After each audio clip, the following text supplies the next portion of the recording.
आंधी से गेहूं की फसल में लगी आग, फसल जलकर हुई खाक। धौलपुर में बुधवार रात को अचानक से आई आंधी अंधड़ ने चारों तरफ अफरा तफरी और भगदड़ का माहौल खड़ा कर दिया। लोगों को एहसास ही नहीं था कि इन दिनों इस समय कोई आंधी अंधड़ भी आ सकता है।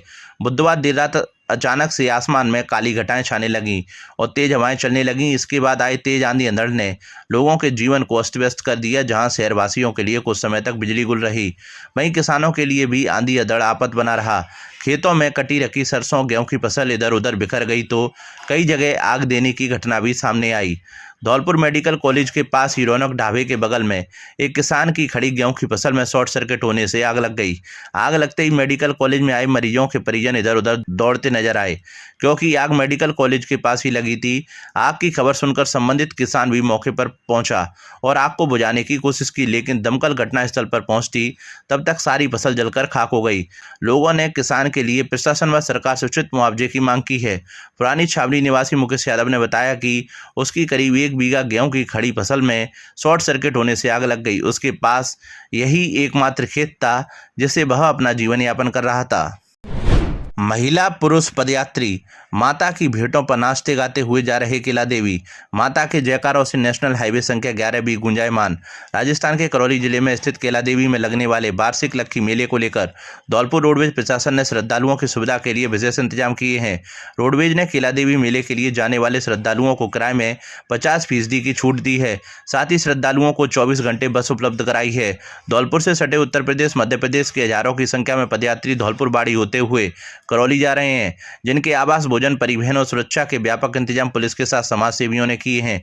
NH 11B पर पदयात्रियों की टोली माता की भेंटों पर नाचते गाते हुए निकल रही है, जिससे हाईवे माता के जयकारों से गुंजायमान हो गया है। धौलपुर रोडवेज के मेला प्रभारी भूपेंद्र शर्मा ने बताया कि केला देवी का लक्खी मेला शुरू हो चुका है और मेले में आने जाने वाले श्रद्धालुओं की बढ़ती भीड़ को देखते हुए कई डिपो से बड़ी संख्या में बसों का संचालन किया जा रहा है। मेले के लिए आगरा यूनिट से 104 बसें, धौलपुर यूनिट से 44 बसें, बाड़ी यूनिट से 17 बसें और हिंडौन यूनिट से 49 बसें चलाई जा रही हैं। इसके अलावा करौली, गंगापुर, बालाजी, झील से भी अलग अलग बसों की व्यवस्था की गई है। साथ ही 20 बसें अतिरिक्त अन्य मार्गों से चलाई जा रही हैं, जिससे श्रद्धालुओं को यात्रा में किसी प्रकार की परेशानी नहीं हो। उन्होंने बताया कि धौलपुर डिपो की नियमित शेड्यूल की 20 बसें भी केला देवी मेले के लिए संचालित की जा रही हैं और अन्य कई मार्गों से बसों को समायोजित करते हुए करीब 10 अतिरिक्त बसें भी विशेष रूप से केला देवी मंदिर के लिए चलाई गई हैं। मेले के दौरान श्रद्धालुओं की सुविधा के लिए 24 घंटे बस सेवा उपलब्ध कराई जा रही है। साथ ही धौलपुर डिपो परिसर में यात्रियों के लिए ठहरने, पानी पीने और टेंट लगाकर आराम करने की भी व्यवस्था की गई है, जिससे दूर दराज से आने वाले यात्रियों को राहत मिल सके। उन्होंने बताया कि राजस्थान सरकार द्वारा मेले में आने जाने वाले श्रद्धालुओं के लिए राजस्थान रोडवेज की बसों के किराए में 50% की विशेष छूट भी दी गई है। यह छूट महिला और पुरुष दोनों यात्रियों के लिए समान रूप से लागू है। धौलपुर से केला देवी का एक यात्री का किराया मात्र 85 रुपये है। उन्होंने बताया कि मेला के लिए 200 बसें बाहर से आई हैं। साथ ही करौली, भरतपुर, धौलपुर, हिंडौन डिपो की 100 बसें हैं। राजस्थान की 300 बसें संचालित की जा रही हैं। यूपी रोडवेज की भी 100 बसें चल रही हैं। MP और यूपी के श्रद्धालुओं के लिए भी बस की व्यवस्था की गई है। रोडवेज प्रशासन का कहना है कि मेले के दौरान यात्रियों की संख्या को देखते हुए बसों की संख्या में आवश्यकता पड़ने पर और बढ़ोतरी भी की जाएगी, जिससे श्रद्धालुओं को सुगम और सुरक्षित यात्रा सुविधा मिल सके। बता दें कि धौलपुर से सटे उत्तर प्रदेश और मध्य प्रदेश के हजारों पदयात्री नेशनल हाईवे संख्या 11B पर धौलपुर बाड़ी होते हुए केला देवी जा रहे हैं, जिनके आवास, भोजन और परिवहन और सुरक्षा के व्यापक इंतजाम जिले के समाज सेवियों और पुलिस के द्वारा किए गए। यात्रियों के लिए समाज सेवियों ने हाईवे पर जगह जगह भंडारे लगाए गए हैं, जहां जलपान, भोजन, मेडिकल हेल्प और आवास की व्यवस्था की गई है। मध्य प्रदेश और उत्तर प्रदेश के ग्रामीण अंचलों से आने वाले पदयात्री धौलपुर होकर निकलते हैं। साथ ही आगरा जिले की ओर से आने वाले पदयात्री खीरागढ़, सरेंदी की ओर से केला देवी जा रहे हैं, जिससे हाईवे के साथ अन्य सड़क मार्ग माता के जयकारों से गूंज उठे हैं। पदयात्री अजय, कृष्णा, केशव, पूजा और राम हरि ने बताया कि वे हर वर्ष मां केला देवी के दरबार में पैदल पहुंचते हैं और केला मैया की कृपा से यात्रा पूरी होती है और यात्रा में कोई भी परेशानी नहीं आती। जगह जगह टेंट पंडाल में आराम करते हुए केला देवी भवन पहुंच जाते हैं। केला मैया की कृपा से परिवार में सुख समृद्धि बनी रहती है। कई श्रद्धालु मन्नत पूरी होने पर भी पैदल यात्रा करने का संकल्प लेकर निकलते हैं। पदयात्री माता के भजन लांगुरिया पर नाचते गाते हुए आगे बढ़ रहे हैं। महिलाओं और बच्चों की भी अच्छी खासी भागीदारी देखी जा रही है और पदयात्री माता रानी को उत्सव के साथ, टोलियों के साथ माता के दरबार के लिए बढ़ते चल रहे हैं। सर रायगढ़ का रहने वाला हूँ। केला देवी पैदल यात्रा के लिए आ रहे हैं, उधर पहुंच जाएंगे सर। ये 19 तारीख तक पहुंच जाएंगे सुबह तक। सुबह परवा है उस दिन 19 तारीख को, तो सुबह दर्शन करेंगे 19 तारीख को सर। हम 8 लोग जा रहे हैं, अभी कल सुबह निकले, कल शाम को निकले थे हम 9 बजे सर। माता मैया की कृपा से जा रहे हैं आराम से भजन गाते हुए। परेशानी क्या है उसमें? परेशान हो जाएंगे तो थोड़ा रेस्ट लेंगे और फिर चल देंगे। तो मैया की कृपा है, उस हिसाब से जा रहे हैं। परेशानी वाली कोई बात ही नहीं है। दर्द वर्द होता है तो मेडिकल से दवा ले लेते हैं, खा लेते हैं, फिर चल देते हैं। हमारे गांव से 180 और हमारे गांव से जाते रहते हैं हर साल। बहुत श्रद्धालु जाते हैं हमारे गांव से कम 20, 50, 100 बंदे जाते रहते हैं, हर साल जाते रहते हैं। ऐसा हो गया है। करौली माता केला देवी पे हम 6 लोग हैं, परसों पहुंच जाएंगे सर। तकलीफ तो कुछ नहीं, अच्छे से जा रही हूँ, बस तुम्हारी कृपा है सबकी माता। केला देवी मेले के लिए रोडवेज द्वारा एक्स्ट्रा बसें चलाई गई हैं, जिनमें 104 बसें आगरा से, 44 बसें धौलपुर से, 17 बसें बाड़ी से और उसके अलावा हिंडौन रेलवे स्टेशन से 49 बसें हैं। करौली से भी हैं, गंगापुर से भी गाड़ियाँ चलाई गई हैं, बालाजी से भी चलाई गई हैं, झील से भी चलाई गई हैं और जो शेड्यूल की गाड़ी धौलपुर डिपो की चल रही थी, उनके अलावा भी हमारे द्वारा लगभग 20 गाड़ी अन्य मार्गों से हटाकर एक्स्ट्रा यात्री वार होने पर एक्स्ट्रा चलाई गई है केला देवी के लिए। और सबसे बड़ी बात यह है कि जो भी यात्री, चाहे वो महिला हो, चाहे पुरुष हो, चाहे बुजुर्ग हो, सबके लिए 85 रुपये 50% किराए की छूट की। टोटल लगभग अपने 200 के करीब तो बाहर की बसें आई हैं जो मेले स्पेशल के लिए आई हैं। और करौली, भरतपुर, धौलपुर, हिंडौन, इन डिपो की लगभग मिला के 100 बसें इनके करीब, टोटल 300 के करीब तो अपनी राजस्थान की बसें। उसके अलावा यूपी रोडवेज द्वारा भी लगभग 100 के करीब बसें चलाई गई। स्टॉपेज जैसे अपने धौलपुर से चलने वाली को धौलपुर है, बाड़ी, सरमथुरा है, उसके बाद करौली और केला देवी। यूपी एमपी के वालों के लिए आगरा से बिजलीघर से डायरेक्ट सेवा केला देवी के लिए चलाई गई है। उधर अगर परमिट एमपी के भी लिए गए हैं, यदि वहाँ पर केला देवी में ग्वालियर, मुरैना या अन्य जगह के होते हैं तो वहाँ से ग्वालियर, मुरैना के लिए भी वाहन भेजी जाए। 3 उड़न दस्ते निगम द्वारा बनाए गए हैं। एक तो रहेगा केला देवी से और महुआ तक, एक महुआ से आगरा तक ट्रैक करेगा, एक धौलपुर केला देवी मार्ग पर वाहनों का निरीक्षण करेगा। उसके अलावा जो संबंधित डिपो हैं उनकी जो लोकल फ्लाइंग है वो अलग है और मेला अधिकारी, उप मेला अधिकारी ये भी निरीक्षण करते रहेंगे। टोटल कार्मिक लगभग 200 के करीब कार्मिक टोटल लगाए हुए हैं, जो कि यात्रियों को सही सुविधा मिल सके, यात्रियों को भटकना नहीं पड़े, सुविधाओं के लिए, वाहनों के लिए भटकना नहीं पड़े, पार्किंग की व्यवस्था कर सकें, यात्रियों को टिकट सुलभ उपलब्ध करा सकें वाहन के अंदर ही। इसके लिए लगभग 200 कार्मिक लगाए गए। बस स्टैंड पे पानी की पीने की व्यवस्था है, छायादार टेंट लगाया गया है और साफ सफाई की व्यवस्था है। कंट्रोल रूम बस स्टैंड पे बना गया है जिससे कि कोई यात्री जानकारी के अभाव में इधर उधर भटके नहीं। और साथ ही पार्किंग के लिए भी यहाँ पे कर्मचारी लगाए गए हैं जिससे कि जाम की स्थिति ना हो और जो बाहर से श्रद्धालु आए उनको बसों तक सुलभ पहुँचा सकें। त्यागी छात्रावास में हुई फायरिंग की घटना की निष्पक्ष जांच कराने की मांग। एसपी से मिला अखिल भारतीय गाला पूर्व त्यागी महासभा का प्रतिनिधिमंडल। धौलपुर शहर के ओडेला रोड स्थित त्यागी छात्रावास में विगत 29 जनवरी को हुई फायरिंग की घटना को लेकर बुधवार को अखिल भारतीय गाला पूर्व त्यागी महासभा का प्रतिनिधिमंडल एसपी विकास सागवान से मिला। प्रतिनिधिमंडल ने समाज के प्रबुद्ध नागरिक दिनेश त्यागी और उनके परिवार को साजिशन फंसाने का आरोप लगाते हुए निष्पक्ष जाँच की मांग की है।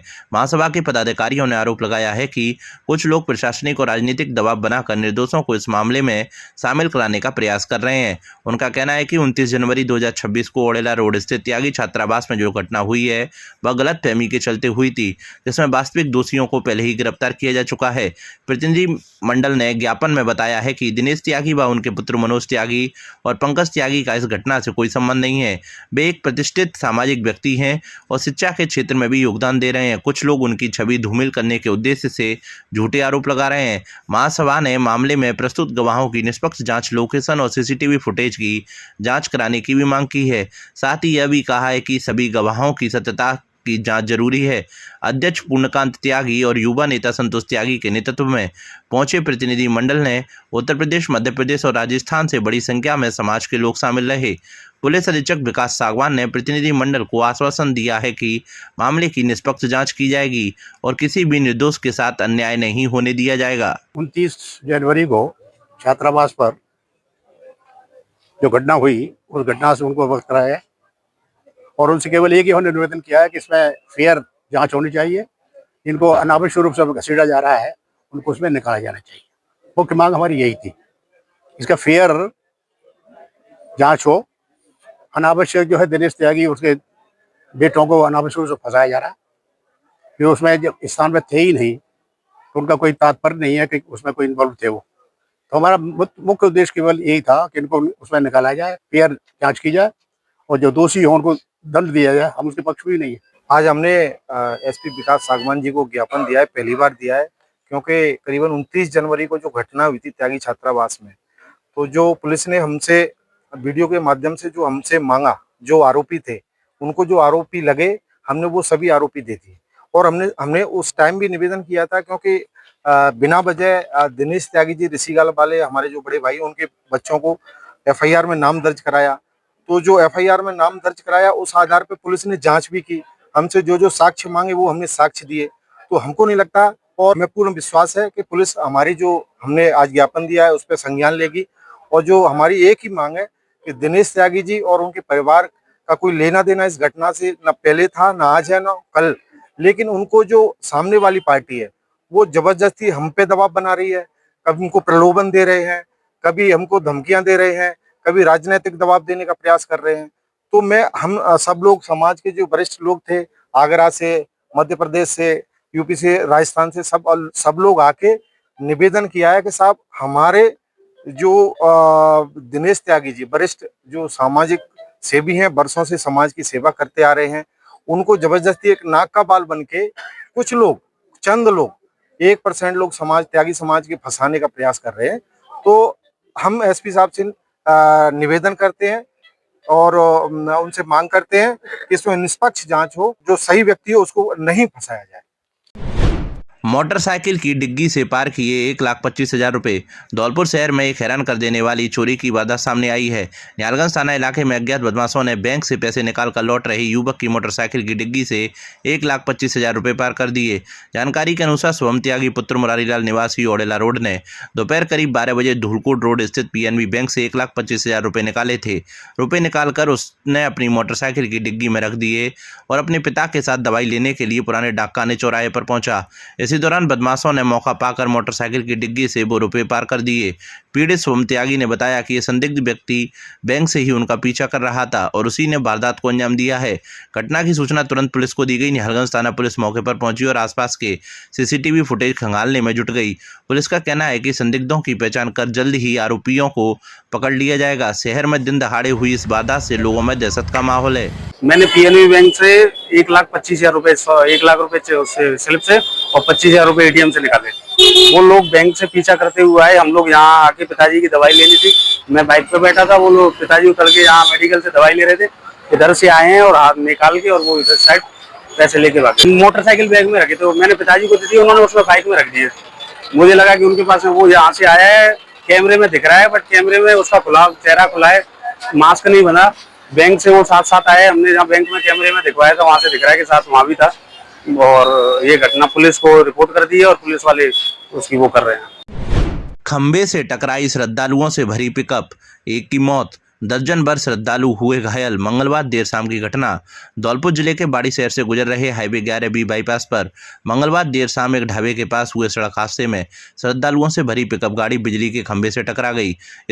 इस दुर्घटना में पिकअप में सवार 1 दर्जन श्रद्धालु घायल हो गए, जिनमें से 3 की हालत गंभीर बताई गई। सभी घायल आगरा जिले के एतमादौला थाना क्षेत्र के नगला देवजी गांव के निवासी हैं और करौली किला देवी माता के दर्शन कर लौट रहे थे। गंभीर रूप से घायल 3 लोगों को एम्बुलेंस से बाड़ी अस्पताल में भर्ती कराया गया। इनमें एक घायल कालू पुत्र भीकम जाटव निवासी कचपुरा मेहताबाग आगरा की हालत गंभीर होने पर उसे जिला अस्पताल धौलपुर रेफर कर दिया गया, जिसने बुधवार को इलाज के दौरान दम तोड़ दिया। अन्य घायलों में 19 वर्षीय रिकेश पुत्र जगदीश कुशवाहा और 17 वर्षीय शिवम पुत्र जावेद कुशवाहा शामिल हैं। घायल रिकेश कुशवाहा ने बताया कि वे अपने साथियों के साथ मंगलवार सुबह पिकअप गाड़ी से केला देवी माता के दर्शन करने गए थे। दर्शन के बाद खाना खाकर वे करौली से करीब 3 बजे रवाना हुए। देर शाम जब वे बाड़ी से गुजर रहे थे तभी पिकअप चालक को नींद की झपकी आ गई। इससे चालक का गाड़ी से नियंत्रण खो गया और गाड़ी सड़क किनारे बिजली के खंभे से जा टकराई। दुर्घटना के बाद गाड़ी चालक मौके से फरार हो गया। आसपास के लोगों की सूचना पर पहुंची एम्बुलेंस ने सभी घायलों को बाड़ी अस्पताल पहुंचाया। घटना की सूचना मिलने पर कोतवाली थाने के एएसआई अरविंद कुंतल के नेतृत्व में पुलिस जाब्ता मौके पर पहुंचा और हालातों को कंट्रोल किया। घायल रिकेश ने यह भी बताया कि गाड़ी में 8 से 10 लोग सवार थे, जिनमें से कुछ को मामूली चोटें आई हैं और वे मौके से चले गए। आगरा के कुछ लोग माता जी के दर्शन करके लौट रहे थे। पिकअप वाहन था, वो अचानक रोड से नीचे उतर गया और खंभे से टकरा गया, जिसमें 3 लोग घायल हुए थे। 2 सामान्य थे, एक गंभीर था, जिसे धौलपुर रेफर कर दिया था। धौलपुर पहुंचते ही दौरान इलाज एक व्यक्ति की मृत्यु हो गई, जिसका नाम रंजीत उर्फ कालू पुत्र टीकम सिंह निवासी कचपुरा आगरा का रहने वाला था, जिसका पोस्टमार्टम करवाया जाकर कार्रवाई की जा रही है। केला देवी के लिए निकले 5 दोस्त, एक की टक्कर से मौत। धौलपुर जिले के बाड़ी क्षेत्र से गुजर रहे हाईवे 11B पर गरड़पुरा गांव के पास मंगलवार रात एक सड़क हादसे में युवक की मौत हो गई, जबकि 2 अन्य गंभीर रूप से घायल हो गए। घायलों को धौलपुर रेफर किया गया है। यह घटना मंगलवार की रात करीब 9 बजे हुई। मृतक की पहचान 17 वर्षीय रितेश पुत्र राजेंद्र कोहली के रूप में हुई है, जो बाड़ी शहर के नयाबास गुमट मोहल्ले का निवासी था। रितेश अपने मोहल्ले के 5 अन्य युवाओं के साथ करौली स्थित केला देवी की पदयात्रा पर निकला था। पदयात्रा पर साथ गए युवक मनीष ने बताया कि वे रितेश, विवेक, बबलू, सागर और अजय के साथ मंगलवार शाम 6 बजे घर से निकले थे। करीब 2.5 घंटे चलने के बाद गरड़पुरा गांव के पास एक निजी बस ने पीछे से आकर उन्हें टक्कर मार दी। इस हादसे में 3 दोस्त घायल हो गए, जिनमें रितेश की हालत गंभीर थी। घायलों को तुरंत एम्बुलेंस से बाड़ी अस्पताल लाया गया। अस्पताल में चिकित्सकों ने रितेश को मृत घोषित कर दिया। घायल सागर पुत्र मिट्ठू लाल कोहली और अजय पुत्र राजवीर नाई को गंभीर हालत में धौलपुर रेफर किया गया। आंगई थाना पुलिस ने बुधवार को परिजनों की मौजूदगी में मृतक रितेश के शव का पोस्टमार्टम कराया। परिजनों ने बताया कि रितेश कक्षा 10वीं का छात्र था और उसने हाल ही में बोर्ड की परीक्षा दी थी। वह अपने 5 भाई बहनों में सबसे बड़ा था। घटना की सूचना मिलते ही नयाबास गुमट मोहल्ले में शोक का माहौल है।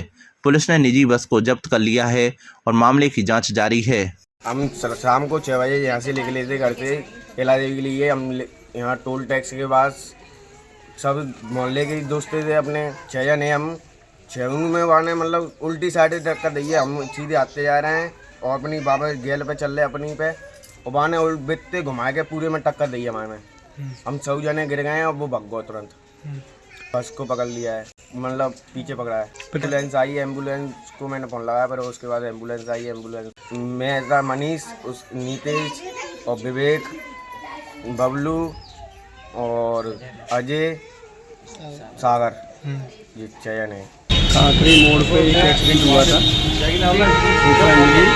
इसमें एक प्राइवेट बस के द्वारा 3 व्यक्ति को चोटें आई, जिसमें इलाज के दौरान बाड़ी हॉस्पिटल एक खत्म हो गया, जिसको आज पोस्टमार्टम कराया गया है और दोनों का इलाज चल रहा है। सादा कराया है मेडिकल। आगामी त्योहारों को लेकर सीएलजी की बैठक आयोजित। धौलपुर जिले के बाड़ी में आगामी नवरात्रि एवं ईद पर्व को शांतिपूर्ण एवं सौहार्दपूर्ण वातावरण में संपन्न कराने के उद्देश्य से धौलपुर जिले के बाड़ी कोतवाली थाना परिसर में बुधवार को शांति समिति एवं कम्युनिटी पुलिसिंग से जुड़े सदस्यों की महत्वपूर्ण बैठक आयोजित की गई। बैठक की अध्यक्षता कोतवाली प्रभारी देवेंद्र कुमार शर्मा ने की, जबकि सीओ महेंद्र कुमार मीणा के निर्देशन एवं मार्गदर्शन में विभिन्न महत्वपूर्ण बिंदुओं पर विस्तार से चर्चा की गई। बैठक में उपस्थित सदस्यों ने क्षेत्र में शांति एवं कानून व्यवस्था बनाए रखने, आपसी भाईचारा कायम रखने तथा त्योहारों को सौहार्दपूर्ण ढंग से मनाने को लेकर अपने अपने सुझाव प्रस्तुत किए।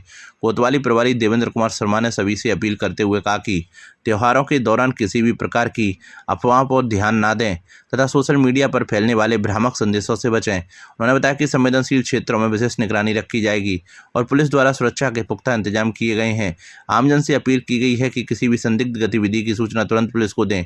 बैठक में भीड़ प्रबंधन, यातायात व्यवस्था, जुलूस मार्ग, धार्मिक स्थलों, सुरक्षा, पार्किंग व्यवस्था, साफ सफाई, पेयजल व्यवस्था एवं सोशल मीडिया निगरानी जैसे विषयों पर विस्तार से चर्चा की गई। इस दौरान रामनवमी शोभा यात्रा के रूट का निर्धारण किया गया। तब मार्ग पर आवश्यक व्यवस्थाओं का जायजा लिया गया। वहीं ईद के अवसर पर अदा की जाने वाली नमाज को लेकर स्थान समय एवं सुरक्षा व्यवस्था पर भी चर्चा कर प्रशासन द्वारा आवश्यक सहयोग का आश्वासन दिया गया। इसके अतिरिक्त बाड़ी में आयोजित होने वाले माता के मेले को लेकर भीड़ नियंत्रण, प्रकाश व्यवस्था, चिकित्सा सुविधा एवं यातायात प्रबंधन को लेकर विशेष रणनीति बनाई गई। बैठक में रोशनी सिवरहे द्वारा जाम की समस्या को लेकर सुझाव रखे गए, जिस पर प्रशासन ने आवश्यक कार्रवाई का भरोसा दिलाया। आज सीएलजी मीटिंग में सभी सदस्यों ने मिलकर जो कल से नव संवत्सर 2083 शुरू हो रहा है और साथ में ही चैत्र नवरात्रा का भी प्रारंभ हो रहा है, जिसमें घर घर घट स्थापना की जाएगी और हमारे माता मंदिर पर विशाल मेले का आयोजन होता है। तो उसमें पुलिस की उचित व्यवस्था रहे, जिससे कि कोई भी दुर्घटना ना हो। उस संबंध में सारे लोगों ने अपनी अपनी बातें रखी कि उचित सुरक्षा का प्रबंधन किया। आज सीएलजी की मीटिंग में सारे समाज मिलकर, सारे भाइयों ने मिलकर ये बात तय हुई और ये बात ओपन किया गया कि ये मेला प्रोग्राम चलेगा इसमें, और आने वाले वक्त में अभी 2 दिन के बाद ईद का प्रोग्राम रहेगा। इसमें सारे भाई कंधे से कंधा मिलाकर आपस में हम लोग इसको सफलता बनाएंगे। विशेष रूप से कल से नवरात्रा स्थापना है और हमारे बाड़ी कस्बे में माता रानी का मेला भरता है। इसके बाद 20-21 को ईद का त्यौहार है। इसको मद्देनजर रखते हुए कानून व्यवस्था बनाए रखने हेतु आम लोगों से सुझाव मांगे गए थे और पुलिस इन दोनों आयोजनों और जो भी विभिन्न आयोजन हैं उनको सकुशल संपन्न कराए, इस बाबत भी सुझाव आमंत्रित किए गए थे। सुझाव मिले हैं, उन पर अमल किया जाए। फिर भी कुछ जैसे अतिक्रमण से है इशू कि भाई बाजार में 4 व्हीलर्स ना जाएं, हम उसको देखते भी हैं, चेक भी कर रहे हैं और सख्ती से पालना कराएंगे। त्योहारों को सौहार्दपूर्ण माहौल में मनाने की अपील। धौलपुर जिले के नादनपुर थाना परिसर में बुधवार को आगामी ईद, गणगौर और नवरात्रा त्योहार के मद्देनजर सीएलजी सदस्यों की बैठक आयोजित की गई। बैठक में भाईचारे, कानून व्यवस्था बनाए रखने, आगामी त्योहारों को शांतिपूर्वक मनाने पर विशेष चर्चा की गई। पुलिस ने त्योहारों को आपसी प्रेम और सौहार्दपूर्ण माहौल में मनाने की अपील की। थाना अधिकारी कृष्ण कुमार मीणा ने बताया कि बुधवार को थाना परिसर में आगामी त्योहार गणगौर, रमजान का महीना और नवरात्रा, चूंकि मेरे इलाके से केला देवी का मेला भी है, उसकी यात्रा निकलती है, तो उसके इंतजाम के लिए सीएलजी मीटिंग ली गई है। उन्होंने लोगों को क्षेत्र में शांति बनाए रखने के लिए पुलिस के पुख्ता इंतजामों का भरोसा दिलाया। साथ ही सीएलजी सदस्यों को असामाजिक तत्वों की सूचना तुरंत पुलिस को देने के निर्देश दिए गए। आज सीएलजी की मीटिंग मेरे द्वारा ली गई थी। गणगौर का त्यौहार, रमजान का महीना और नवरात्रा, चूँकि मेरे इलाके से केला देवी का मेला भी है, उसकी यात्रा निकलती है, तो उसके लिए इंतजाम के लिए सीएलजी मीटिंग ली गई। 5 परिवारों के 78 लोग बेघर, एसडीएम से न्याय की गुहार। धौलपुर जिले के बाड़ी शहर में कोर्ट के आदेश पर भूमि खाली कराए जाने के बाद 5 परिवारों के 78 लोग बेघर हो गए। इन परिवारों ने उपखंड अधिकारी भगवत शरण त्यागी को ज्ञापन सौंपकर भूमि की पैमाइश कराने और पट्टेशुदा जमीन पर न्याय दिलाने की मांग की है। यह कार्रवाई 2 सप्ताह पूर्व बाड़ी शहर की कास्तपाड़ा पुलिया के पास सड़क किनारे करीब 1.5 बीघा भूमि पर की गई थी। प्रशासन और पुलिस ने कोर्ट नाजिर की मौजूदगी में इस भूमि को खाली कराया था, जहां से ये 5 परिवार रह रहे थे। ज्ञापन देने वाली महिलाओं में भग्गो देवी पत्नी किरोड़ी लाल, गुड्डी पत्नी शंकर लाल, रेखा पत्नी राजकुमार, ओमवती पत्नी स्वर्गीय अशोक और नत्थो पत्नी स्वर्गीय बनवारी लाल शामिल हैं। उन्होंने आरोप लगाया है कि नगरपालिका द्वारा उन्हें इस भूमि पर पूर्व में पट्टे जारी किए गए थे। पीड़ित परिवारों का कहना है कि वे गरीब और मजदूर वर्ग से अशिक्षित होने के कारण उन्हें कोर्ट की कार्रवाई की कोई जानकारी नहीं थी। उन्हें ना तो कोई नोटिस मिला और ना ही कोई सूचना दी गई। सीधे 9 मार्च को दोपहर 12 बजे प्रशासन पुलिस के साथ आया और उनके घरों को जेसीबी से ध्वस्त कर दिया, जिससे उनका सामान भी नष्ट हो गया। पीड़ित परिवार न्यायालय के फैसले की नकल लेने भी पहुंचे, लेकिन वह अभी तक उपलब्ध नहीं हो पाई है। उन्होंने उपखंड अधिकारी को नगरपालिका द्वारा जारी किए गए पट्टों की नकल भी सौंपी है। मामले को लेकर पीड़ित परिवारों ने उपखंड अधिकारी से जांच करने, मुकदमे के नक्शे के आधार पर भूमि की पैमाइश करने, विपक्षी गणों को पाबंद करने और पट्टे वाली जमीन पर कब्जा दिलाने की मांग की है। इस दौरान पीड़ित परिवार के धर्मवीर मातादीन राजकुमार सहित परिवार के बच्चे और बुजुर्ग मौजूद रहे। हमें एक तो जो हमारी ज़मीन के लिए हमें नोटिस वगैरह कुछ भी नहीं दिया गया। नोटिस हमारी ज़मीन तोड़ने से घंटे पहले नोटिस दिया गया था, तो तुरंत ही ना तो हमारा कोई सामान निकाल सके हम, और हमारी सीमांकन बिना किए ज़मीन तोड़ी है पूरी। उसके अलावा भी हमारी ज़मीन है जो इन्होंने तोड़ी है बिना सीमांकन के। सीमांकन करके कोई ज़मीन तोड़नी थी, तो उसे प्रशासन वगैरह को हमने कागज़ वगैरह दिखाना चाहे, किसी ने कोई कागज़ वगैरह हमारा नहीं देखा, सारों को बंद कर दिया। इनकी मिली जुली हमारा उसमें बहुत लाखों का सामान दब गया है पूरा। हमें बिल्कुल भी छूट नहीं दी गई, ना हमारी कोई सुन रहा है। कोई की सारी कार्रवाई हो रही है, हमारी कोई कार्रवाई नहीं हो रही है, कहीं भी सुनाई नहीं जा रही है। हमारी पूरा परिवार हमारा रोड पर आ गया, हमारे पास आशियाना है नहीं रहने के लिए। निर्माण श्रेणी के वाहनों के विरुद्ध बड़ी कार्रवाई। परिवहन विभाग ने 2 दर्जन से अधिक वाहनों को किया सीज। धौलपुर जिला परिवहन एवं सड़क सुरक्षा विभाग द्वारा निर्माण श्रेणी के वाहनों के विरुद्ध बड़ी कार्रवाई की गई है। जिला परिवहन अधिकारी गौरव यादव और परिवहन निरीक्षक श्रीकांत कुमावत के साथ सघन जांच अभियान में जिले के राजागढ़ क्षेत्र में निर्माणाधीन एक्सप्रेस वे के आसपास निर्माण श्रेणी के वाहनों पर कार्रवाई की गई, जिनसे प्रशमन राशि वसूली जाएगी। जिला परिवहन अधिकारी गौरव यादव ने बताया कि एक क्रेन माउंटेन, एक जेसीबी के साथ 12 बिना टैक्स के 12 वाहन सीज किए गए हैं। निर्धारित लक्ष्यों को प्राप्त करने के लिए विभाग दिन रात प्रयासरत है। इसके साथ ही विभाग के निरीक्षकों द्वारा बिना कर संचालित वाहनों के लगभग 67 चालान बनाकर उनको सीज किया गया है, जिनसे कर की वसूली की जा रही है। विभाग द्वारा 31 मार्च तक ऐसे सभी 12 वाहनों के विरुद्ध ऑपरेशन कैच अभियान चलाया जा रहा है, जिसके अंतर्गत बिना टैक्स में एक ही वाहन संचालित नहीं होने दिया जाएगा। इसलिए वाहन स्वामियों से अपील है कि अपने वाहन के कर को आज ही जमा कराया जाना सुनिश्चित करें, ताकि आपको होने वाले आर्थिक नुकसान एवं लगने वाले ब्याज पेनल्टी एवं सस्ती एवं वाहन के सीज होने से बचा जा सके। अखिल भारतीय महिला कांग्रेस की राष्ट्रीय अध्यक्ष अलका लांबा एवं राजस्थान प्रदेश महिला कांग्रेस अध्यक्ष सारिका सिंह द्वारा धौलपुर जिले की रहने वाली लीना शर्मा को बहरौल, कोटपुतली, डीग, दौसा एवं टोंक जिलों का प्रभार सौंपा है। इस महत्वपूर्ण जिम्मेदारी मिलने पर लीना शर्मा ने शीर्ष नेतृत्व का हृदय से आभार व्यक्त करते हुए कहा कि यह उनके लिए गर्व और जिम्मेदारी का विषय है। उन्होंने विश्वास दिलाया है कि वे संगठन की मजबूती और महिला सशक्तिकरण के लिए पूरी निष्ठा, ईमानदारी एवं समर्पण के साथ कार्य करेंगी। उन्होंने कहा कि वे चारों जिलों में संगठन को और अधिक मजबूत बनाने, महिलाओं को उनके अधिकारों के प्रति जागरूक करने एवं कांग्रेस की नीतियों को जन जन तक पहुंचाने का कार्य प्राथमिकता से करेंगी। मैं लीना शर्मा, प्रदेश उपाध्यक्ष महिला कांग्रेस। आज अखिल भारतीय महिला कांग्रेस की राष्ट्रीय अध्यक्षा अलका लांबा जी एवं राजस्थान प्रदेश महिला अध्यक्ष सारिका सिंह जी के जो मुझे 4 जिलों की नई जिम्मेदारी सौंपी है, जिसमें बहरौल, कोटपुतली, दौसा, डीग और टोंक, इन 4 जिलों की मुझे जिम्मेदारी जो सौंपी है, मैं उनको विश्वास दिलाती हूँ कि मैं संगठन, महिला संगठन को मजबूत करने में अपनी पूरी कोशिश करूँगी और